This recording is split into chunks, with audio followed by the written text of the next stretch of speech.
প্রত্যেকের কাছে আজরাইল আসবে, কারোর বাঁচার মতো ক্ষমতা নাই। সিন্ধুকের মধ্যে পালাইলেও বাঁচতে পারবে না, এরে গাছতলা বসে থাকলেও বাঁচতে পারবে না, 10 তলায় থাকলে বাঁচতে পারবি না। এরে মুসলমান, পালানোর মতো কোনো জায়গা নাই। পৃথিবীর যে প্রান্তে থাকো গো,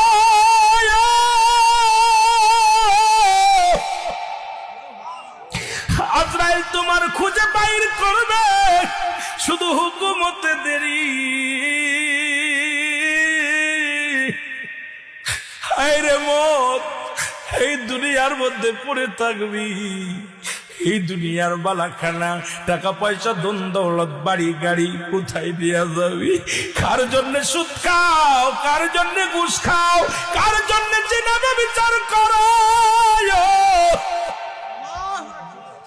এই দুনিয়ার জিন্দেগি রে, এই দুনিয়ার সম্পদ খাবে লোকে, তোমার দেহ খানা খাবে পৌকে রে বান্দা।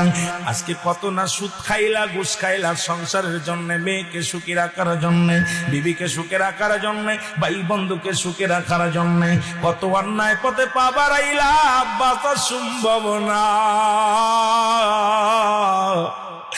বাঁচা সম্ভব নয়। কিয়ামতের আগে 70টা মত আলামত। কয়টা আলামত? 70টার মধ্যে অধিকাংশ হয়ে গেছে। মুসলমান শুনে নাও, 70টা আলামতের এখন বর্তমান আর কয়েকটা বাদ আছে। তার মধ্যে ইমাম মেহেদী আলাইহিস সালামের আগমন, ঈসা আলাইহিস সালামের আগমন, খানে দাজ্জালের আগমন, 3টা ভূমিকম্প, একটা হলো পূর্বাঞ্চলে, একটা মধ্য অঞ্চলে, আর একটা পশ্চিম অঞ্চলে। এ মুসলমান শুনে নাও, ইজিপ্ট মজুতের আগমন। এ মুসলমান, এইরকম একাধিকগুলো রয়েছে। এখন বর্তমান আর 10টা আলামত বাদ আছে রে মুসলমান। ঘাট হবে, নারী জাতি পৃথিবীর মধ্যে রাজত্ব করবে, পুরুষ জাতি যাযাবর হয়ে যাবে, মানুষে মানুষে এমন অবস্থা হয়ে যাবে, মানুষের কুকুরের খাসলাত হয়ে যাবে।